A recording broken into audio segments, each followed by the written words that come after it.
শ্রীভূমি সরিষা water supply প্ল্যান্টের পানীয় জলের গুণমান নিয়ে বিতর্ক তৈরি করেছে একটি ভাইরাল ভিডিও। ভিডিওতে দেখা যাচ্ছে জলপড়া নামে পরিচিত এক ব্যক্তি পানীয় জলে ছিঁড়া গামছা বেঁধে স্নান করছেন। সরিষা এলাকার বাসিন্দানে এই জলই পানীয় জল হিসেবে ব্যবহার করেন। ওই ব্যক্তি দাবি করেন, এই জলেই স্নান করি, এটাই আমার অভ্যাস। এই ঘটনা সরবরাহ ব্যবস্থার গুণমান ও পানীয় জলের প্রকৃত অবস্থা নিয়ে প্রশ্ন তুলেছে।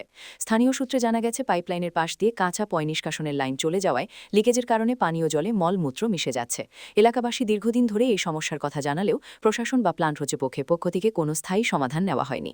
ঘটনার গুরুত্ব বুঝতে পেরে সরিষা পৌরসভার ওয়াটার সাপ্লাই প্ল্যান্টের জল পরীক্ষা করতে মাঠে নামল স্বাস্থ্য দপ্তর।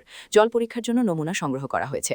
স্বাস্থ্য দপ্তরের কর্মীরা জানিয়েছেন, পরীক্ষার রিপোর্ট পাওয়ার পর প্রকৃত অবস্থা জানা যাবে এবং প্রয়োজনীয় ব্যবস্থা নেওয়া হবে।